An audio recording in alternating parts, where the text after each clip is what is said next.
ಧಾರ್ಮಿಕ ಭಕ್ತಿಯನ್ನ ಕಂಪೇರ್ ಮಾಡಿದ್ರೆ ಆಧ್ಯಾತ್ಮಿಕದ ಕಡೆಗೆ ಹೆಚ್ಚಿನ ಒಲವನ್ನ ಇಟ್ಕೊಂಡಿರ್ತೀರಾ.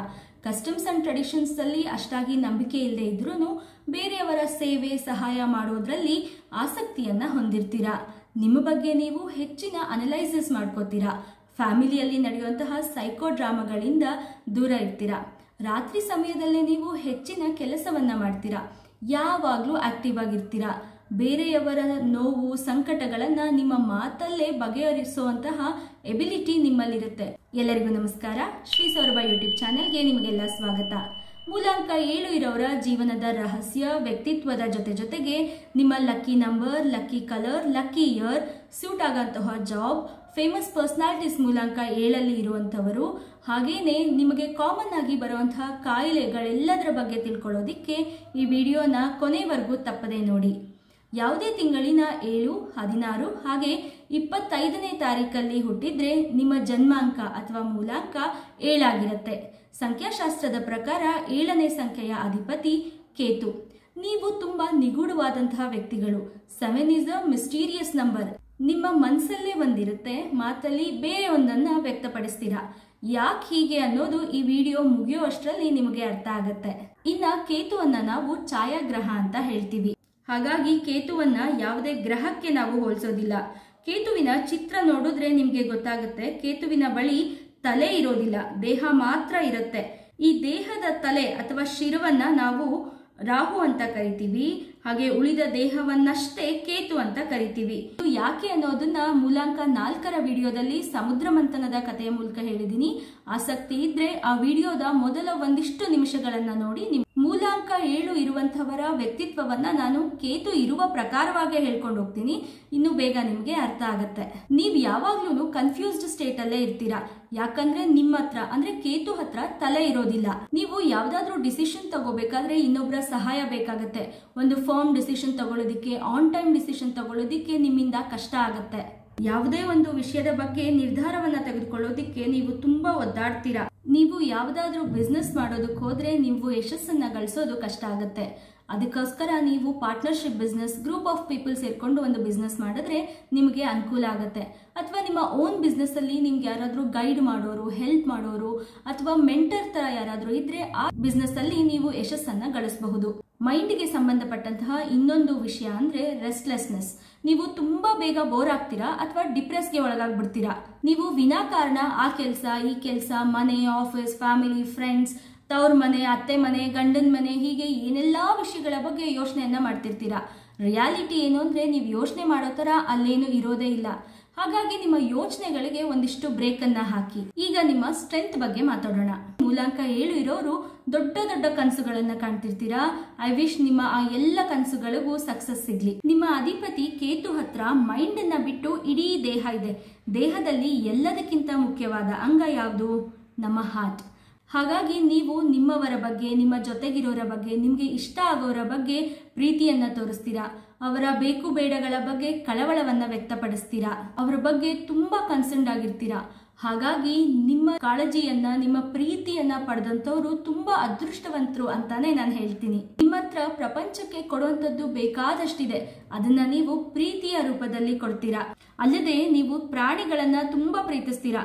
ಡಿ ಬಾಸ್ ದರ್ಶನ್ ಅವ್ರ ತರ, ಅಥವಾ ಯಾವುದಾದ್ರೂ NGO, ಸೋಷಿಯಲ್ ಸರ್ವಿಸ್ ಗಳಿಗೆ ಕೆಲಸವನ್ನ ಮಾಡ್ತಿರ್ತೀರಾ. ತೇಜಸ್ವಿ ಸೂರ್ಯ ಅವ್ರ ತರ. ಯಾಕಂದ್ರೆ ನಿಮ್ಮ ಮನಸ್ಸು ಒಳ್ಳೇದಾಗಿರುತ್ತೆ. ಇನ್ನೊಬ್ಬರಿಗೆ ಸಹಾಯ ಮಾಡಬೇಕು ಅನ್ನೋದು ನಿಮಗೆ ತುಂಬಾ ಚೆನ್ನಾಗಿ ಗೊತ್ತಿರುತ್ತೆ. ಈ ಸಹಾಯ ಅನ್ನೋದು ದುಡ್ಡಿನ ವಿಚಾರದಲ್ಲೂ ಆಗಿರುತ್ತೆ. ಹಣದ ವಿಚಾರದಲ್ಲಿ ಸಹಾಯ ಮಾಡಿದಾಗ ಟೈಮಿಗೆ ಸರಿಯಾಗಿ ಹಣ ವಾಪಸ್ ಬರ್ದೆ ನೀವು ಕಷ್ಟವನ್ನು ಅನುಭವಿಸ್ತೀರಾ. ಹಾಗೆ ನೀವು ಮಲ್ಟಿ ಟಾಸ್ಕರ್ ಕೂಡ ಆಗಿರ್ತೀರಾ. ಸಾಕಷ್ಟು ವಿಷಯಗಳನ್ನ ಒಟ್ಟಿಗೆ ಮಾಡುವಂತಹ ಕೆಪಾಬಿಲಿಟಿ ನಿಮ್ಮಲ್ಲಿರುತ್ತೆ. ಒಟ್ಟಾರೆ ಹೇಳೋದಾದ್ರೆ ನೀವು ಸಿಕ್ಕಾಪಟ್ಟೆ ಆಕ್ಟಿವ್ ಪರ್ಸನ್. ಮನಸ್ಸಿಗೆ ಸಂಬಂಧಪಟ್ಟ ಹಾಗೆ ನೀವು ಎಲ್ಲರನ್ನ ಪ್ರೀತಿ ಮಾಡ್ತೀರಾ, ಕಾಳಜಿ ಮಾಡ್ತೀರಾ. ನಿಮ್ಮ ಮನಸ್ಸಿಗೆ ನೋವಾಗುವಂತಹ, ದುಃಖ ತರುವಂತಹ ಸಂದರ್ಭಗಳು ತುಂಬಾ ಸಾರಿ ಬರುತ್ತೆ. ನಿಮ್ಮ ಜೀವನದಲ್ಲಿ ಅದರಿಂದ ತೊಂದರೆ ಆಗತ್ತೆ. ನಂಬರ್ 7 ಪೀಪಲ್ ಸೆನ್ಸಿಟಿವ್ ಆಗಿರ್ತೀರಾ. ಸಣ್ಣ ಪುಟ್ಟ ವಿಷಯಗಳು, ಮಾತುಗಳು ಕೂಡ ನಿಮ್ಮ ಮನಸ್ಸಲ್ಲಿ ಮನೆ ಮಾಡಿ ಕೂತ್ಕೊಂಡ್ಬಿಟ್ಟಿರುತ್ತೆ. ಹಾಗಾಗಿ ನಿಮ್ಮ ಚಿಂತೆಗಳು ಜಾಸ್ತಿ ಆಗುತ್ತೆ. ಚಿಂತೆಯಿಂದ ನಿಮಗೆ ಸ್ಟ್ರೆಸ್ ಜಾಸ್ತಿ ಆಗುತ್ತೆ, ಟೆನ್ಷನ್ ಜಾಸ್ತಿ ಆಗುತ್ತೆ. ಇವು ಕೊನೆಗೆ ನಿಮ್ಮಲ್ಲಿ ಡಿಪ್ರೆಷನ್ ನ ತರತ್ತೆ. ಆಂಗ್ಸೈಟಿ ಇಶ್ಯೂಸ್ ಕೂಡ ಸ್ಟಾರ್ಟ್ ಆಗುತ್ತೆ. ಸೊ ನಂಬರ್ 7 ಪೀಪಲ್, ನೀವು ಯಾವಾಗ್ಲೂ ಆಂಗ್ಸೈಟಿ ಇಶ್ಯೂಸ್, ಡಿಪ್ರೆಷನ್, ಸ್ಟ್ರೆಸ್ಗೆ ಗುರಿ ಆಗ್ತಿರ್ತೀರಾ. ಆದ್ರೆ ನೀವು ಇದನ್ನ ಎಕ್ಸಸೈಸ್, ಜಿಮ್, ಯೋಗ ಮಾಡಿಕೊಂಡು ಕಂಟ್ರೋಲ್ ಅಲ್ಲಿ ಇಟ್ಕೋಬಹುದು. ಎಸ್, ನೀವು ಅಫ್ಕೋರ್ಸ್ ಫಿಟ್ನೆಸ್ ಫ್ರೀಕ್ ಕೂಡ, ನಿಮ್ಗೆ ಇದ್ರಲ್ಲೆಲ್ಲ ಜಾಸ್ತಿ ಇಂಟ್ರೆಸ್ಟ್ ಇರುತ್ತೆ. ತುಂಬಾ ಸಾರಿ ಮೂಲಾಂಕ 7 ಇರೋರು ಒಂದಲ್ಲ ಒಂದು ಹೆಲ್ತ್ ಇಂಪ್ರೂವ್ ಮಾಡುವಂಥದ್ದು like dieting, jogging, gym, exercise, Zumba, aerobics ಏನೋ ಒಂದು ಮಾಡ್ತಾನೆ ಇರ್ತೀರಾ. ಸೊ ನಿಮಗೆ ಮನ್ಸಿದೆ ಅಂತ ಹೇಳಿದೆ, ಮನಸ್ಸಿಗೆ ಸಂಬಂಧಪಟ್ಟ ಹಾಗೆ ನೀವು ಇನ್ನೊಬ್ರನ್ನ ಜಾಸ್ತಿ ಪ್ರೀತಿ ಕಾಳಜಿ ಮಾಡ್ತೀರಾ ಅಂತ ಹೇಳಿದೆ. ಹಾಗೆ ನೀವು ಮನಸ್ಸಿಂದ ತುಂಬಾ ಸೆನ್ಸಿಟಿವ್ ಅಂತಾನು ಹೇಳಿದೆ. ಮನಸ್ಸಿಗೆ ಸಂಬಂಧಪಟ್ಟಂತ ನಿಮ್ಮ ಮನಸ್ಸಲ್ಲೇ ಬಚ್ಚಿಟ್ಕೊಂಡಿರೋ ಇನ್ನೊಂದು ವಿಷಯ ಇದೆ. ಅದೇನು ಅಂದ್ರೆ, ನೀವು ಜನರು ನಿಮ್ಮನ್ನ ತುಂಬಾ ಅಡ್ಮೈರ್ ಮಾಡಬೇಕು ಅಂತ ಇಷ್ಟಪಡ್ತೀರಾ. ನಿಮ್ಮ ಬಿಲಾಂಗಿಂಗ್ಸ್ನ, ನಿಮ್ಮ ವಸ್ತುಗಳನ್ನ ಜನರು ಇಷ್ಟಪಡಬೇಕು, ಅದರ ಅಭಿಪ್ರಾಯವನ್ನ ನಿಮ್ಮಲ್ಲಿ ವ್ಯಕ್ತಪಡಿಸಬೇಕು ಅನ್ನುವಂತಹ ಆಸೆ ನಿಮ್ಗಿರುತ್ತೆ. ನಿಮ್ಮ ಹೊಸ ವಸ್ತುಗಳನ್ನ, ನಿಮ್ಮ ಯಶಸ್ಸನ್ನ, ನಿಮ್ಮ ಜೀವನದ ಗುಡ್ ನ್ಯೂಸ್ ಅನ್ನ ಇನ್ನೊಬ್ಬರ ಜೊತೆಗೆ ಶೇರ್ ಮಾಡ್ಕೊಳ್ಳೋದು, ಇನ್ನೊಬ್ಬರಿಗೆ ಹೇಳ್ಕೊಳ್ಳೋದು ನಿಮಗೆ ಖುಷಿ ಕೊಡುತ್ತೆ. ಆದ್ರೆ ಜನ ಇದನ್ನ ಮಿಸ್ಅಂಡರ್ಸ್ಟ್ಯಾಂಡಿಂಗ್ ಮಾಡ್ಕೊಂಡ್ಬಿಡ್ತಾರೆ. ನೀವೆಲ್ಲೋ ಶೋ ಆಫ್ ಮಾಡ್ತಿದ್ದೀರಾ ಅಂತ ಅರ್ಥ ಮಾಡ್ಕೋತಾರೆ. ಆದ್ರೆ ಹೀಗೆ ಖಂಡಿತವಾಗ್ಲೂ ಅಲ್ಲ. ನಿಮ್ಮ ಮನಸ್ಸಿನ ಖುಷಿಗೋಸ್ಕರ ನೀವು ಮಾಡ್ತಿರ್ತೀರಾ. ನಿಮ್ಮ ವ್ಯಕ್ತಿತ್ವದ ಬಗ್ಗೆ ಒಂದಿಷ್ಟು ವಿಚಾರಗಳನ್ನ ತಿಳ್ಕೊಂಡ್ಮೇಲೆ ಯಾಕೆ ನಿಮ್ಮನ್ನ ಮಿಸ್ಟೀರಿಯಸ್ ಪೀಪಲ್ ಅಂತ ಹೇಳ್ತಾರೆ ಅನ್ನೋದನ್ನ ಹೇಳ್ತೀನಿ. ನಿಮ್ಗೆ ನೆನಪಿದೆಯಾ, ವಿಡಿಯೋ ಸ್ಟಾರ್ಟಿಂಗ್ ಅಲ್ಲಿ ನಾನು ಹೇಳ್ತೀನಿ ಅಂತ ಹೇಳಿದ್ದೆ. ಸೋಲಾರ್ ಸಿಸ್ಟಮ್ ಅಲ್ಲಿ ಕೇತು ಅಂತಕ್ಕಂತಹ ಗ್ರಹ ಎಲ್ಲೂ ಇಲ್ಲ. ಅದನ್ನ ಛಾಯಾಗ್ರಹ ಅಂತಾರೆ. ಆಸ್ಟ್ರಾಲಜಿ ಮತ್ತೆ ನ್ಯೂಮರಾಲಜಿಯಲ್ಲಿ ಅದಕ್ಕೆ ಸ್ಥಾನವನ್ನ ಕೊಟ್ಟಿದ್ದಾರೆ. ಯಾಕಂದ್ರೆ ಅದಕ್ಕೂ ಮಹತ್ವ ಇದೆ. ಆದ್ರೆ ಸೂರ್ಯನ ತರ, ಗುರುವಿನ ತರ, ಶುಕ್ರನ ತರಹ ಕೇತು ಗ್ರಹ ನಮ್ಗೆ ಕಾಣಿಸೋದಿಲ್ಲ. ಏನ್ ಕಾಣಿಸೋದಿಲ್ವೋ ಅದು ನಮ್ಗೆ ಅರ್ಥ ಆಗಲ್ಲ. ಅರ್ಥ ಆಗ್ತಿಲ್ಲ, ಕಾಣಿಸ್ತಿಲ್ಲ ಅನ್ನೋ ಕಾರಣಕ್ಕೆ ಅದು ಇಲ್ಲ ಅಂತಲ್ಲ. ಅದನ್ನ ಛಾಯಾಗ್ರಹ ಅಂತೀವಿ. ಕಾಣಿಸದೇ ಇರೋ ವಿಷಯ, ನಮ್ಗೆ ಅರ್ಥ ಆಗದಿರೋ ವಿಷಯಗಳನ್ನೇ ನಾವು ಮಿಸ್ಟ್ರಿ ಅನ್ನೋದು. ಹಾಗಾಗಿ ನೀವು ಒಂಥರ ಮಿಸ್ಟೀರಿಯಸ್ ಪೀಪಲ್ಲೇ. ನಿಮಗೆ ಮಿಸ್ಟೀರಿಯಸ್ ಥಿಂಗ್ಸ್ ಕಡೆ ಕೂಡ ಹೆಚ್ಚಿನ ಇಂಟ್ರೆಸ್ಟ್ ಇರುತ್ತೆ. ನಿಮಗೆ ಭೂತ ಪ್ರೇತಗಳಲ್ಲಿ ಹೆಚ್ಚಿನ ನಂಬಿಕೆ ಇರುತ್ತೆ. ಅದ್ರ ಬಗ್ಗೆ ತಿಳ್ಕೊಳ್ಳುವಂತಹ ಆಸಕ್ತಿ ಇರುತ್ತೆ. ಇದಲ್ಲದೆ ನಿಗೂಢ ವಿಜ್ಞಾನ, occult science like astrology, palm reading, tarot reading ಯಾವುದೇ ಇರಬಹುದು, ಅದರ ಬಗ್ಗೆನೂ ನಿಮಗೆ ಆಸಕ್ತಿ ಇರುತ್ತೆ. ನೀವೇನಾದ್ರೂ ಇದನ್ನ ನಿಮ್ಮ ಕೆರಿಯರ್ ಆಗಿ ಮಾಡ್ಕೊಂಡ್ರೆ ನಿಮ್ಗೆ ಖಂಡಿತವಾಗ್ಲೂ ಯಶಸ್ಸು ಸಿಗುತ್ತೆ. ಇದರ ಕಂಟಿನ್ಯೂಯೇಷನ್ ಪಾರ್ಟ್ ಬಂದು ರಿಸರ್ಚ್, ಕ್ಯೂರಿಯಾಸಿಟಿ.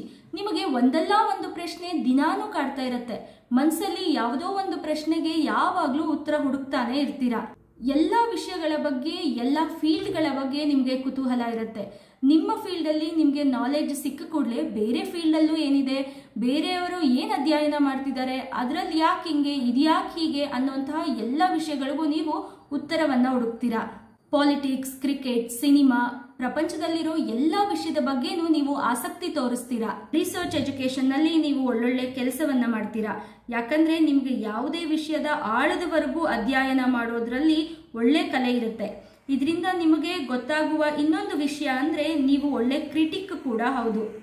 ಎಲ್ಲಾ ವಿಷಯಗಳ ಬಗ್ಗೆ ನಿಮ್ಗಿರುವಂತಹ ನಾಲೆಡ್ಜ್, ವಿಷಯಗಳನ್ನ ನೀವು ನೋಡುವಂತಹ ರೀತಿ ನಿಮ್ಮಲ್ಲಿ ಕ್ರಿಟಿಸಿಸಂ ಕ್ವಾಲಿಟಿನ ಹುಟ್ಟು ಹಾಕತ್ತೆ. ಎಲ್ಲರ ಜೀವನದಲ್ಲೂ ಮೂಲಾಂಕ 7 ಇರುವಂತಹ ಒಬ್ಬ ವ್ಯಕ್ತಿ ಇರಬೇಕು ಅಂತ ನಾನು ಹೇಳ್ತೀನಿ. ಯಾಕಂದ್ರೆ ನೀವು ಬೇರೆಯವರ ತಪ್ಪುಗಳನ್ನ ಕರೆಕ್ಟ್ ಆಗಿ ಪಾಯಿಂಟ್ ಔಟ್ ಮಾಡಿ ಹೇಳ್ತೀರಾ. ಆದ್ರೆ ನಿಮಗೆ ನಿಮ್ಮ ತಪ್ಪುಗಳನ್ನ ಬೇರೆಯವ್ರು ಹೇಳಿದ್ರೆ ಇಷ್ಟ ಆಗಲ್ಲ. ನಿಮಗೆ ಅಂತಲ್ಲ, ಬೇರೆ ಯಾರಿಗೂ ಅವ್ರ ತಪ್ಪುಗಳನ್ನ ಹೇಳಿದ್ರೆ ಇಷ್ಟ ಆಗಲ್ಲ. ಆದ್ರೆ ನೀವು ತುಂಬಾ ಅದನ್ನ ಮನ್ಸಿಗೆ ತಗೊಂಡ್ಬಿಡ್ತೀರಾ. ನನ್ನ ಬಗ್ಗೆ ಹೀಗ್ ಮಾತಾಡಿದ್ರಲ್ಲ ಅಂತ ನೋವನ್ನ ಅನುಭವಿಸ್ತೀರಾ. ನಿಮ್ಮಲ್ಲಿ ಇನ್ನೊಂದು ಇಂಟ್ರೆಸ್ಟಿಂಗ್ ವಿಷಯ ಅಂದ್ರೆ ನಿಮ್ಮಲ್ಲಿ ಒಂದು ಡಿವೈನ್ ಪವರ್, ಇಂಟ್ಯೂಷನ್ ಪವರ್ ತುಂಬಾ ಸ್ಟ್ರಾಂಗ್ ಆಗಿರುತ್ತೆ. ನಿಮ್ಮ ಏಜ್ ಡೆವಲಪ್ ಆಗ್ತಾ ಹೋದಂಗೆಲ್ಲ ನಿಮ್ಮ ಆ ಇಂಟ್ಯೂಷನ್ ಪವರ್ ತುಂಬಾ ಸ್ಟ್ರಾಂಗ್ ಹಾಕೊಂಡು ಹೋಗುತ್ತೆ. ಆ ಒಂದು ಗಟ್ ಫೀಲಿಂಗ್ ನಿಮಗೆ ಯಾವಾಗ್ಲೂ ದಾರಿ ತೋರಿಸುತ್ತೆ. ಆಲ್ಮೋಸ್ಟ್ 90% ಜನರಲ್ಲಿ ಈ ತರ ಇರುತ್ತೆ. ನೀವೇನಾದ್ರೂ ಇದ್ರ ಮೇಲೆ ವರ್ಕ್ ಮಾಡಿದ್ರೆ ಲೈಫಲ್ಲಿ ತುಂಬಾ ದೊಡ್ಡ ದೊಡ್ಡ ಕೆಲಸಗಳನ್ನ ಮಾಡುವಂತಹ ಶಕ್ತಿ ನಿಮ್ಮದಾಗುತ್ತೆ. ನಿಮ್ಮ ಇಡೀ ಪೀಳಿಗೆಗೆ ಒಂದೊಳ್ಳೆ ಹೆಸರನ್ನ ನೀವು ಮಾಡ್ಕೊಡ್ತೀರಾ. ಈ ಇಂಟ್ಯೂಷನ್ ಪವರ್, ಡಿವೈನ್ ಪವರ್ ನಿಮಗೆ ಮುಂದೆ ಏನ್ ಮಾಡಬೇಕು ಅನ್ನೋದನ್ನ ತೋರಿಸ್ಕೊಡತ್ತೆ. ನಿಮಗೆ ಒಂದು ರೀತಿಯಾದಂತಹ ಸಂದೇಶ ಸಿಗೋದು, ಒಂಥರ ಶಕುನ ಸಿಗೋದು, ಅಥವಾ ವೈಬ್ರೇಷನ್ಸ್ನ ನೀವು ಫೀಲ್ ಮಾಡ್ತೀರಾ. ಇದರಿಂದ ನಿಮಗೆ ಏನ್ ಮಾಡಬೇಕು, ಏನ್ ಮಾಡಬಾರ್ದು ಅನ್ನೋದು ಗೊತ್ತಾಗತ್ತೆ. ಈ ಪವರ್ನ ನೀವು ಪಾಲಿಶ್ ಮಾಡುವಂತಹ ಅವಶ್ಯಕತೆ ಇದೆ. ಅದಕ್ಕಾಗಿ ನೀವು ಮೆಡಿಟೇಷನ್ ಮಾಡಿ. Of course number 7 people by default spirituality ಕಡೆಗೆ ಒಲವಿರುತ್ತೆ. ಹಾಗಾಗಿ ಮೆಡಿಟೇಷನ್ ಮಾಡೋದು ನಿಮಗೆ ಅಷ್ಟು ಕಷ್ಟವಾದ ಕೆಲಸ ಆಗೋದಿಲ್ಲ. ಇನ್ ಕೇಸ್ ನಿಮ್ಗಿದು ಅಭ್ಯಾಸ ಇರಲಿಲ್ಲ ಅಂದ್ರೆ ದಯವಿಟ್ಟು ಅಭ್ಯಾಸ ಮಾಡ್ಕೊಳ್ಳಿ. ನಿಮ್ಮ ಒಳಗಿರುವಂತಹ ಪವರ್ ಆಚೆ ಬಂದಾಗ ನಿಮ್ಗೆ ಎಷ್ಟು ಲಾಭ ಆಗತ್ತೆ ಅನ್ನೋದನ್ನ ಯೋಚನೆ ಮಾಡಿ. ನಿಮ್ಮನ್ನ ಭೇಟಿಯಾಗ್ತಿರುವಂತಹ ಜನ ಯಾವ ಉದ್ದೇಶವನ್ನ ಇಟ್ಕೊಂಡು ಭೇಟಿಯಾಗ್ತಿದ್ದಾರೆ ಅನ್ನೋದು ನಿಮಗೆ ಗೊತ್ತಾಗತ್ತೆ. ಹಾಗೆ ನಿಮಗೆ ತುಂಬಾ ಆಪ್ತವಾಗಿರೋರ ಮರಣ ಆಗ್ತಾ ಇದ್ರೆ ನಿಮಗೆ ಅದರ ಸುಳಿವು ಸಿಗುತ್ತೆ. ಇನ್ನ ಮಿಸ್ಟೀರಿಯಸ್ ಅನ್ನೋ ವಿಚಾರದಲ್ಲಿ ನಾನು ವಿಡಿಯೋದಲ್ಲಿ ಹೇಳಿರೋ ಎಲ್ಲದನ್ನು ಮೂಲಾಂಕ 7 ಇರೋರ್ಗೆ ಆಗಬೇಕು ಅಂತೇನಿಲ್ಲ. ಯಾಕಂದ್ರೆ ಮಿಸ್ಟೀರಿಯಸ್ ಅನ್ನೋದು ಇದಕ್ಕೇನೆ. ಹೌದು, ಯಾವ್ದಾದ್ರೂ ವಿಷಯ ಸಾಲ್ವ್ ಆಗೋವರೆಗೂ ಅದು ಮಿಸ್ಟ್ರಿನೇ. ಹಾಗೆ ನಂಬರ್ 7 ಪೀಪಲ್ ನೀವು ಯಾವಾಗ್ಲೂ ಮಿಸ್ಟ್ರಿನೇ. ಇನ್ನ ನಂಬರ್ 7 ಪೀಪಲ್ ಅವ್ರ ಬಗ್ಗೆ ಹೇಳೋದಾದ್ರೆ, ಪರ್ಟಿಕ್ಯುಲರ್ಲಿ ಹೆಣ್ಣು ಮಕ್ಕಳಿಗೆ ನಿಮಗೆ ಹುಟ್ಟುವಂತಹ ಮಕ್ಕಳು ಇಬ್ರು ಒಂದೇ ಜೆಂಡರ್ ಅವರಾಗಿರ್ತಾರೆ. ಡಿಫ್ರೆಂಟ್ ಜೆಂಡರ್ ಅವರಾಗಿರಲ್ಲ. ಹೆಣ್ಣು ಮಕ್ಕಳಾಗಿದ್ರೆ ಇಬ್ರು ಹೆಣ್ಮಕ್ಳು ಇರ್ತಾರೆ, ಗಂಡು ಮಕ್ಕಳು ಹುಟ್ಟಿದ್ರೆ ಇಬ್ರು ಗಂಡು ಮಕ್ಕಳೇ ಹುಟ್ಟುತ್ತಾರೆ. ಇನ್ನು ಮಿಸ್ಟ್ರಿ ಅನ್ನೋ ವಿಚಾರದಲ್ಲಿ ನಾನು ಹೇಳಿರೋ ಎಲ್ಲ ವಿಷಯಗಳೂ ನಿಜ ಆಗಬೇಕು ಅಂತೇನಿಲ್ಲ. ನಂಬರ್ 7 ಪೀಪಲ್ ನೀವು ಇರೋದೇ ಹೀಗೆ. ನಿಮಗೆ ನಾನು ಹೇಳಿರುವಂತಹ ಒಂದು 80 to 85% ಅಷ್ಟು ಸೂಟ್ ಆಗಬಹುದು. ಮಿಕ್ಕಿದಂತಹ ಮಿಸ್ಟ್ರಿ ಅಂದರೆ ನಿಮ್ಮ ಒಳಗೇನಿದೆ ಅನ್ನೋದು ನಿಮಗೆ ಮಾತ್ರ ಗೊತ್ತಿರೋದಕ್ಕೆ ಸಾಧ್ಯ. ನಾನು ನಂಬರ್ 7 ಪೀಪಲ್ ಮಿಸ್ಟೀರಿಯಸ್ ಅಂತ ಹೇಳಿದೆ, ಸ್ಪಿರಿಚುವಲ್ ಅಂತ ಹೇಳಿದೆ, ಸೆನ್ಸಿಟಿವ್ ಅಂತ ಹೇಳಿದೆ, ರಿಸರ್ಚ್ ಓರಿಯೆಂಟೆಡ್ ಅಂತ ಹೇಳಿದೆ. ಹಾಗಾದರೆ ಮೂಲಾಂಕ 7 ಹುಟ್ಟಿರೋಂಥ ಎಲ್ಲರೂ ಹೀಗೆ ಇರ್ತೀರಾ? ಇಲ್ಲ, ನಿಮ್ಮ ನಡುವೆ 7, 16, 25ನೇ ತಾರೀಕಲ್ಲಿ ಹುಟ್ಟಿರುವಂತಹ ಪೆಕ್ಯುಲರ್ ಪರ್ಸನಾಲಿಟೀಸ್ ಏನೇನಿದೆ ಅನ್ನೋದನ್ನ ಈಗ ಹೇಳ್ತೀನಿ. ಯಾವುದೇ ತಿಂಗಳಿನ 7ನೇ ತಾರೀಕಲ್ಲಿ ಹುಟ್ಟಿದ್ರೆ ನಿಮ್ಮ ಮೇಲೆ ಸಂಪೂರ್ಣವಾಗಿ ಕೇತುವಿನ ಪ್ರಭಾವ ಇರುತ್ತೆ. ನೀವು ಹಾರ್ಡ್ ವರ್ಕ್ ಮಾಡ್ತೀರಾ, ನೀವು ಇಂಟೆಲಿಜೆಂಟ್ ಪೀಪಲ್ ಹೌದು, ಲಾಜಿಕ್ ಆಗಿ ಥಿಂಕ್ ಮಾಡ್ತೀರಾ. ನಿಮ್ಮಲ್ಲಿ ಇರುವಂತಹ ಕಾಮನ್ ಸೆನ್ಸ್ ಬೇರೆ ಯಾರಲ್ಲೂ ನೋಡೋದಿಕ್ಕೆ ಸಾಧ್ಯ ಇಲ್ಲ. ಇನ್ನು ನಿಮಗೆ ಸೈನ್ಸ್ ಫೀಲ್ಡ್ ಅಲ್ಲಿ ತುಂಬಾ ಇಂಟ್ರೆಸ್ಟ್ ಇರುತ್ತೆ. ಹಾಗೆ ನಿಮ್ಮಲ್ಲಿ ಸ್ಪಿರಿಚುವಲ್ ಪವರ್ ಅನ್ನೋದಿದೆ, ಅದು ನಿಮ್ಮನ್ನ ಮುಂದೆ ನಡೆಸುತ್ತೆ ಅನ್ನೋಂತಹ ವಿಷಯ ನಿಮಗೆ ಮನದಟ್ಟಾಗಿರುತ್ತೆ. ನಿಮ್ಮ ಚಾರ್ಮ್ ಅತ್ಯದ್ಭುತವಾಗಿರುತ್ತೆ. ಬೇರೆಯವರು ನಿಮ್ಮ ಜೊತೆ ಕನೆಕ್ಟೆಡ್ ಆಗಿರಬೇಕು ಅನ್ನೋದನ್ನ ಇಷ್ಟಪಡ್ತಾರೆ. ಹಾಗೆ ನಿಮ್ಮ ಪಾಪ್ಯುಲಾರಿಟಿಯಿಂದ ರಾಜಕೀಯದಲ್ಲಿ ನಿಮಗೆ ಉತ್ತಮವಾದ ಅವಕಾಶಗಳು ಸಿಗುತ್ತೆ. ಆದ್ರೆ ಅಲ್ಲಿ ನಿಮ್ಮ ಬೆಳವಣಿಗೆಯನ್ನು ಸಹಿಸದೇ ಇರೋ ಕಾರಣ ನಿಮಗೆ ಯಶಸ್ಸು ಸಿಗೋದು ಕಷ್ಟ ಆಗತ್ತೆ. ಹಾಗೆ ನಂಬರ್ 7 ಅನ್ನ ನಾವು ಡಿಸಪಾಯಿಂಟ್ಮೆಂಟ್ ನಂಬರ್ ಅಂತಾನು ಹೇಳ್ತೀವಿ. ಹೆಲ್ತ್, ಫ್ಯಾಮಿಲಿ, ಕೆರಿಯರ್ ಯಾವುದೋ ಒಂದರಲ್ಲಿ ನಿಮಗೆ ಸ್ಯಾಟಿಸ್ಫ್ಯಾಕ್ಷನ್ ಇರೋದಿಲ್ಲ. ನಿಮಗೆ ನಿಮ್ಮ ಎಫರ್ಟ್ಸ್ಗೆ ತಕ್ಕ ರಿಸಲ್ಟ್ಸ್ ಸಿಗೋದಿಲ್ಲ. ಯಾವುದೇ ತಿಂಗಳಿನ 16ನೇ ತಾರೀಕಲ್ಲಿ ಹುಟ್ಟಿರೋರ ಬಗ್ಗೆ ಹೇಳೋದಾದ್ರೆ, 1 ಸೂರ್ಯನನ್ನ ಪ್ರತಿನಿಧಿಸಿದ್ರೆ 6 ಶುಕ್ರನನ್ನ ಪ್ರತಿನಿಧಿಸುತ್ತೆ. 1 is a masculine number and 6 is a feminine number. ಈ ಎರಡೂ ನಿಮ್ಮನ್ನ ವಿರುದ್ಧ ದಿಕ್ಕಿನೆಡೆಗೆ ಕರ್ಕೊಂಡು ಹೋಗುತ್ತೆ. ಎರಡೂ ನಡುವೆ ಅಟ್ರಾಕ್ಷನ್ ಇರೋದಿಲ್ಲ. ಸಂಖ್ಯೆ 1 ಸೂರ್ಯ ನಿಮ್ಮನ್ನ ಬುದ್ಧಿವಂತಿಕೆ ಕಡೆಗೆ, ಇಂಟೆಲೆಕ್ಟ್ ಕಡೆಗೆ ಗಮನ ಹರಿಸೋದಿಕ್ಕೆ ಪ್ರೋತ್ಸಾಹಿಸಿದ್ರೆ, ಸಂಖ್ಯೆ 6 ಶುಕ್ರ ನಿಮ್ಮನ್ನ ಐಷಾರಾಮಿ ಜೀವನವನ್ನ ನಡೆಸೋದ್ರ ಕಡೆಗೆ ಪ್ರೋತ್ಸಾಹ ನೀಡುತ್ತೆ. ಸೂರ್ಯನ ತರ ನೀವು ಪ್ರಪಂಚಕ್ಕೆ ಏನ್ ಬೇಕು ಅನ್ನೋದನ್ನ ಕೊಡುವಂತಹ ಇಚ್ಛೆಯಿಂದ ಓಡಾಡ್ತಿರ್ತೀರಾ. ಆದ್ರೆ ಅದೇ ತರ ಶುಕ್ರನ ಪ್ರಭಾವದಿಂದ ನೀವು ಒಳ್ಳೊಳ್ಳೆ ಬಟ್ಟೆ ಹಾಕೋದಿಕ್ಕೆ, ಶೂಸ್, ವಾಚ್, ಕಾರಲ್ಲಿ ಓಡಾಡುವಂತಹ ಆಸೆಯನ್ನ ಇಟ್ಕೊಂಡಿರ್ತೀರಾ. ಹಾಗಾಗಿ ನಿಮಗೆ ಡ್ಯುಯಲ್ ಪರ್ಸನಾಲಿಟಿ ಬಂದ್ಬಿಟ್ಟಿರುತ್ತೆ. ಇನ್ನು ಹೊರತುಪಡಿಸಿ ನಿಮಗೆ ಹೇಳೋದಾದ್ರೆ, ನಿಮಗೆ ಜನಗಳ ನಡುವೆ ಅಥವಾ ಪರಿಸ್ಥಿತಿಗಳ ನಡುವೆ ಡಿಸ್ಕ್ರಿಮಿನೇಟ್ ಮಾಡೋದು ಕಷ್ಟ ಆಗುತ್ತೆ. ಈ ಅನ್ಸರ್ಟಿನಿಟಿಯಿಂದ ನಿಮಗೆ ಸ್ಟ್ರೆಸ್ ಇಶ್ಯೂಸ್, ಆಂಗ್ಸೈಟಿ ಇಶ್ಯೂಸ್ ಬರುತ್ತೆ. ನಿಮ್ಮ ಜೀವನದಲ್ಲಿ ಏರುಪೇರುಗಳೇ ಜಾಸ್ತಿ ಇರುತ್ತೆ. ಆದ್ರೆ ನಿಮ್ಗೆ ಇರುವಂತಹ ಒಂದು ಸ್ಪೆಷಲ್ ಪವರ್ ಕಾರಣದಿಂದ ನೀವು ಎಷ್ಟೇ ಕೆಳಗೆ ಬಿದ್ರೂ ಅಷ್ಟೇ ಸ್ಪೀಡ್ ಆಗಿ ಬೌನ್ಸ್ ಬ್ಯಾಕ್ ಆಗಿ ಬರ್ತೀರಾ. ಯಾವುದೇ ತಿಂಗಳಿನ 25ನೇ ತಾರೀಕಲ್ಲಿ ಹುಟ್ಟಿರೋರ ಬಗ್ಗೆ ಹೇಳೋದಾದ್ರೆ, 2 ಚಂದ್ರನನ್ನ ಪ್ರತಿನಿಧಿಸುತ್ತೆ, 5 ಬುಧನನ್ನ ಪ್ರತಿನಿಧಿಸುತ್ತೆ. 2 is a feminine number and 5 is a masculine number. ಸಂಖ್ಯೆ 2 ಪ್ರೀತಿಯನ್ನ ಹಂಚುವಂತಹ ಸಂಖ್ಯೆ. ಸಂಖ್ಯೆ 5 ಆಕ್ಟಿವ್ ಆಗಿರೋದು, ಚುರುಕಾಗಿರುವಂತಹ ಸಂಖ್ಯೆ. ಈ ಸಂಖ್ಯೆಗಳ ಕಾಂಬಿನೇಷನ್ ಅನ್ನ ನಾವು ಸ್ಟ್ರೇಂಜ್ ಕಾಂಬಿನೇಷನ್ ಅಂತ ಹೇಳ್ತೀವಿ. ಯಾಕಂದ್ರೆ 2 ಸಂಖ್ಯೆ ತಾಯಿಯನ್ನ ಪ್ರತಿನಿಧಿಸಿದ್ರೆ, ಸಂಖ್ಯೆ 5 ಬುಧ ಮಗನನ್ನ ಪ್ರತಿನಿಧಿಸುತ್ತೆ. 2 ತಾಯಿ ಅಂತ ಕರೆದ್ರೆ ಬುಧನನ್ನ ಮಗ ಅಂತ ಕರಿತೀವಿ. ಯಾವುದೇ ತಾಯಿ ಆಗ್ಲಿ ತನ್ನ ಮಗನನ್ನ ನೋಯಿಸೋದಕ್ಕೆ, ಕಷ್ಟ ಕೊಡೋದಕ್ಕೆ ಇಷ್ಟಪಡೋದಿಲ್ಲ. ಆದ್ರೆ ಬುಧ ತನ್ನ ತಾಯಿಯನ್ನ ಅಂದ್ರೆ ನಂಬರ್ 5, ನಂಬರ್ 2 ಜೊತೆಗೆ ಎನಿಮಿಟಿಯನ್ನ ಹೊಂದಿರುತ್ತೆ. ತಾಯಿ ಹೇಳುವಂತಹ ಬುದ್ಧಿ ಮಾತುಗಳು, ಒಳ್ಳೆ ಮಾತುಗಳು ಮಕ್ಕಳಿಗೆ ಒಂದೊಂದು ಸರಿ ಹಿತವಾಗಿ ಇರೋದಿಲ್ಲ.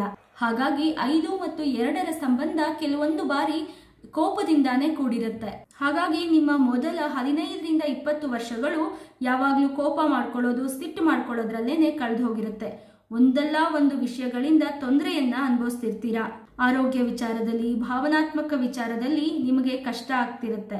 ಹಾಗೆ ನೀವು ಸಿಕ್ಕಾಪಟ್ಟೆ ಮೂಡಿ ಪೀಪಲ್, ನಿಮ್ಮದೇ ಆದಂತಹ ಊಹಾಲೋಕದಲ್ಲಿ ಕಳೆದು ಹೋಗ್ಬಿಟ್ಟಿರ್ತೀರಾ. ಹಾಗೆ ನಿಮಗೆ ಕ್ಯೂರಿಯಾಸಿಟಿನೂ ಜಾಸ್ತಿ.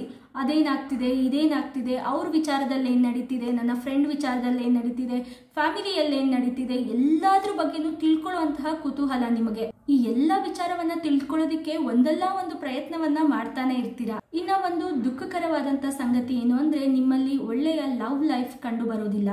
ನಿಮ್ಮನ್ನ ಎಲ್ಲರಿಂದನೂ ಅರ್ಥ ಮಾಡ್ಕೊಳ್ಳೋದಿಕ್ಕೆ ಆಗೋದಿಲ್ಲ. ಹಾಗಾಗಿ ನಿಮ್ಮ ಲವ್ ಲೈಫ್ ಸ್ವಲ್ಪ ಕಷ್ಟಕರವಾಗಿರುತ್ತೆ. ಹಾಗೆ ನಿಮಗೆ ನೇಚರಲ್ಲಿ ಟೈಮ್ ಸ್ಪೆಂಡ್ ಮಾಡೋದಿಕ್ಕೆ ತುಂಬಾ ಇಷ್ಟ ಆಗತ್ತೆ. ಇದಲ್ಲದೆ ಧಾರ್ಮಿಕ ವಿಷಯಗಳಲ್ಲಿ, ಧಾರ್ಮಿಕ ಸಂಸ್ಥೆಗಳಲ್ಲಿ ನೀವು ಕೆಲಸವನ್ನ ಮಾಡ್ತಿರ್ತೀರಾ. ಧಾರ್ಮಿಕ ಸ್ಥಳಗಳ ನಂಟು ನಿಮಗೆ ಜಾಸ್ತಿ ಇರುತ್ತೆ.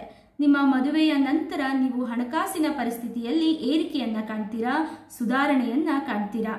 ನಂಬರ್ 7 ಮೂಲಾಂಕ 7ರಲ್ಲಿ ಇರುವಂತಹ ಫೇಮಸ್ ಪರ್ಸನಾಲಿಟೀಸ್ ನ ನೋಡೋದಾದ್ರೆ ಡಿ ಬಾಸ್ ದರ್ಶನ್ ಅವರು ಮೂಲಾಂಕ 7, anchor Anushree, actors Pooja Gandhi, politician Padma Vibhushan Atal Bihari Vajpayee, politician and RSS ಸ್ವಯಂ ಸೇವಕ Tejasvi Surya, famous physician CV Raman, Indian mathematician and aerospace engineer Satish Dhawan, Russian politician Vladimir Putin, cricketer Captain Cool MS Dhoni, Indian actor, director and producer Anupam Kher, Pataudi Nawab actor Saif Ali Khan. ಈ ಎಲ್ಲರೂ ಮೂಲಾಂಕ 7. Number 7 ಅವರ health ಬಗ್ಗೆ ನೋಡೋದಾದ್ರೆ ನಿಮಗೆ mind ಇರೋದಿಲ್ಲ, ಅಂದ್ರೆ ತಲೆ ಇರೋದಿಲ್ಲ, ನಿಮಗೆ ಮನಸ್ಸು ಮಾತ್ರ ಇರುತ್ತೆ. ಇನ್ನು ಕೈಕಾಲುಗಳೆಲ್ಲ ಇರುತ್ತೆ. ಹಾಗಾಗಿ ಅದಕ್ಕೆ ಸಂಬಂಧಪಟ್ಟಂತಹ ಕಾಯಿಲೆಗಳಿರುತ್ತೆ. ಸೊ ನಿಮಗೆ ಮನಸ್ಸಿಗೆ ಸಂಬಂಧಪಟ್ಟಂತಹ ಕಾಯಿಲೆ ಅಂದ್ರೆ ನಿಮ್ಮ ಹಾರ್ಟ್ಗೆ ಸಂಬಂಧಪಟ್ಟಂತಹ ಕಾಯಿಲೆಗಳು ಜಾಸ್ತಿ ಬರುತ್ತೆ. ಹಾರ್ಟ್ಗೆ ಸಂಬಂಧಪಟ್ಟಂತಹ ಎಲ್ಲ ರೋಗಗಳಿಂದ ನೀವು ಹುಷಾರಾಗಿರ್ಬೇಕು ಅಂದ್ರೆ ನೀವು ಪ್ರಿಕಾಷನ್ ಮೆಷರ್ಸ್ನ ಖಂಡಿತವಾಗ್ಲೂ ತಗೋಬೇಕಾಗತ್ತೆ. ಇದಲ್ಲದೆ ನಿಮಗೆ ಬೆನ್ನು ನೋವು, ಮೊಣಕಾಲು ನೋವು, ಅರ್ಥ್ರೈಟಿಸ್ ಅಂತಹ ಸಮಸ್ಯೆಗಳು ಬರುತ್ತೆ. ಹಾಗೆ ನಿಮ್ಮಲ್ಲಿ ಬ್ರೈನ್ ಇಲ್ಲದೆ ಇರುವಂತಹ ಕಾರಣ ನರ್ವಸ್ ಸಿಸ್ಟಮ್ಗೆ ಸಂಬಂಧಪಟ್ಟಂತಹ ಕಾಯಿಲೆಗಳನ್ನ ಅನುಭವಿಸ್ತೀರಾ. ಇದಲ್ಲದೆ ಡಿಪ್ರೆಷನ್, ಟೆನ್ಷನ್, ಆಂಗ್ಸೈಟಿಗೆ ಸಂಬಂಧಪಟ್ಟಂತಹ ಕಾಯಿಲೆಗಳು ಬರುತ್ತೆ. ಅಂದ್ರೆ ಡಿಪ್ರೆಷನ್ ಯಾವಾಗ್ಲೂ ಒಳಗಾಗ್ತಿರ್ತೀರಾ. ನೀವು ಸೈಕ್ಯಾಟ್ರಿಸ್ಟ್ನ ಮೀಟ್ ಮಾಡುವಂತಹ ಸಂದರ್ಭಗಳು ಬರುತ್ತೆ. ಈ ಎಲ್ಲದರಿಂದ ಆದಷ್ಟು ಹುಷಾರಾಗಿರಿ. ಇನ್ನು ನಿಮ್ಮ ಲಕ್ಕಿ ನಂಬರ್ಸ್ ಬಗ್ಗೆ ನೋಡೋದಾದ್ರೆ ನಿಮಗೆ ಎಲ್ಲ ನಂಬರ್ಸು ಲಕ್ಕಿ ನಂಬರ್ಸೇ. ಇದರಲ್ಲೇ ಪರ್ಟಿಕ್ಯುಲರ್ ಆಗಿ ಹೇಳಿ ಅನ್ನೋದಾದ್ರೆ ನಂಬರ್ 1, 2, 3 and 5 ನಂಬರ್ಸ್ ಸೀಕ್ವೆನ್ಷಿಯಲಿ ನಿಮಗೆ ಲಕ್ಕಿ ಅಂತ ಹೇಳ್ತೀನಿ. ಇನ್ನು ನಿಮಗೆ ಅನ್ಲಕ್ಕಿ ನಂಬರ್ಸ್ ಅಂತ ಕೂಡ ಯಾವುದೇ ಇಲ್ಲ. ಎಲ್ಲ ನಂಬರ್ ಜೊತೆಗೆ, ಎಲ್ಲ ಮೂಲಾಂಕದವರ ಜೊತೆಗೆ ನಿಮ್ಮ ಹೊಂದಾಣಿಕೆ ಅತ್ಯದ್ಭುತವಾಗಿರುತ್ತೆ. ಹಾಗಾಗಿ ನಿಮಗೆ ಯಾರೂ ಶತ್ರು ಇರೋದಿಲ್ಲ, ನೀವು ಯಾರನ್ನು ದ್ವೇಷಿಸೋದಕ್ಕೂ ಹೋಗೋದಿಲ್ಲ. ನ್ಯೂಮರಾಲಜಿ ಕೂಡ ಅದನ್ನೇ ಹೇಳುತ್ತೆ. ನಿಮಗೆ ಅನ್ಲಕ್ಕಿ ಅನ್ನುವಂತಹ ನಂಬರ್ಸ್ ಯಾವುದೂ ಇಲ್ಲ, ಎಲ್ಲ ನಂಬರ್ಸು ಲಕ್ಕಿ ನಂಬರ್ಸೇ. ನಿಮಗೆ ಗ್ರೀನ್, ಯೆಲ್ಲೋ ಆ್ಯಂಡ್ ವೈಟ್ನ ಎಲ್ಲ ಶೇಡ್ಸ್ಗಳು ಲಕ್ಕಿ ಅಂತ ಹೇಳ್ಬೋದು. ಯಾವುದಾದ್ರೂ ಮುಖ್ಯವಾದ ಕೆಲಸಗಳಿಗೆ ಹೋಗಬೇಕಾದ್ರೆ ನೀವು ಈ ಬಣ್ಣದ ಬಟ್ಟೆಗಳನ್ನು ಅಥವಾ ವೆಹಿಕಲ್ಸ್ಗಳನ್ನು ಪ್ರಿಫರ್ ಮಾಡಿ. ಇನ್ನು ಅನ್ಲಕ್ಕಿ ಕಲರ್ ಅಂತ ಹೇಳೋದಾದ್ರೆ ನಿಮಗೆ ಡಾರ್ಕ್ ಶೇಡ್ಸ್, ಬ್ಲ್ಯಾಕ್ ಮತ್ತು red shades, dark purple, dark blue shades ಕೂಡ ನಿಮಗೆ ಅನ್ಲಕ್ಕಿ ಅಂತ ಹೇಳ್ಬಹುದು, ಅನ್ಫೇವರಬಲ್ ಅಂತ ಹೇಳ್ತೀವಿ. ಹಾಗಾಗಿ ಯಾವುದಾದ್ರೂ ಮುಖ್ಯವಾದ ಕೆಲಸಗಳಿಗೆ ಹೋಗಬೇಕಾದ್ರೆ ಇದನ್ನ ಅವಾಯ್ಡ್ ಮಾಡಿ. ಹಾಗೆ ನಿಮ್ಮ ಇಂಟ್ಯೂಷನ್ ಪವರ್ನ ಹೆಚ್ಚು ಮಾಡ್ಕೋಬೇಕು ಅಂತಂದ್ರೆ ನೀವು ಲೈಟ್ ಬ್ಲೂ ಕಲರ್ಸನ್ನ ಪ್ರಿಫರ್ ಮಾಡಿ. ಲಕ್ಕಿ ಇಯರ್ಸ್ ಅಂತ ನೋಡೋದಾದ್ರೆ ನಿಮ್ಮ ಜೀವನದಲ್ಲಿ ಬರುವಂತಹ ಎಲ್ಲ ವರ್ಷಗಳು ಇಂಟ್ರಾಸ್ಪೆಕ್ಷನ್, ಸ್ಪಿರಿಚುಯಾಲಿಟಿ, ವಿಸ್ಡಮ್ಗೆ ಕನೆಕ್ಟ್ ಆಗಿದೆ. ಸೊ ಪರ್ಟಿಕ್ಯುಲರ್ ಆಗಿ ಲಕ್ಕಿ ವರ್ಷ ಅಂತ ಯಾವುದನ್ನು ನಾನು ಹೇಳೋದಿಲ್ಲ. ನಿಮ್ಮ ಜೀವನದಲ್ಲಿ ಬರುವಂತಹ ಎಲ್ಲ ವರ್ಷಗಳ ಸದುಪಯೋಗವನ್ನ ನೀವು ಮಾಡ್ಕೊಳ್ಳಿ. ಇದಿಷ್ಟು ಮೂಲಾಂಕ 7ಲ್ಲಿ ಹುಟ್ಟಿರುವಂತವರ ವ್ಯಕ್ತಿತ್ವ. ಇನ್ನ ಎಲ್ಲ ಮಾಹಿತಿ ನಿಮಗೆ ಇಷ್ಟ ಆಗಿದೆ ಅಂತ ಅನ್ಕೋತೀನಿ. ನಿಮಗೆ ಯಾವುದಾದ್ರೂ ವಿಷಯ ರಿಲೇಯಬಲ್ ಆಗಿದ್ರೆ, ನಿಮಗೆ ಕನೆಕ್ಟ್ ಆಗಿದ್ರೆ ಕಮೆಂಟ್ ಮೂಲಕ ತಿಳಿಸಿ. ಅದು ನಮಗೆ ಹೆಚ್ಚಿನ ಪ್ರೋತ್ಸಾಹವನ್ನ ನೀಡುತ್ತೆ. ಇನ್ನು ಈ ವಿಡಿಯೋ ನಿಮಗೆ ಇಷ್ಟ ಆಗಿದ್ರೆ ಲೈಕ್ ಮಾಡಿ, ಆಪ್ತರೊಂದಿಗೆ ಶೇರ್ ಮಾಡಿ. ಅನಿಸಿಕೆ ಅಭಿಪ್ರಾಯಗಳನ್ನ ಕಮೆಂಟ್ ಮೂಲಕ ತಿಳಿಸೋದನ್ನ ಮರೆಯೋದಕ್ಕೆ ಹೋಗಬೇಡಿ. ಇನ್ನೂ ನಮ್ಮ ಚಾನೆಲ್ನ ಸಬ್ಸ್ಕ್ರೈಬ್ ಆಗಿಲ್ಲ ಅಂದ್ರೆ ದಯವಿಟ್ಟು ಸಬ್ಸ್ಕ್ರೈಬ್ ಮಾಡ್ಕೊಳ್ಳಿ. ಮುಂದಿನ ವಿಡಿಯೋದೊಂದಿಗೆ ಮತ್ತೆ ಸಿಗ್ತೀನಿ. ಹರ ಹರ ಮಹಾದೇವ.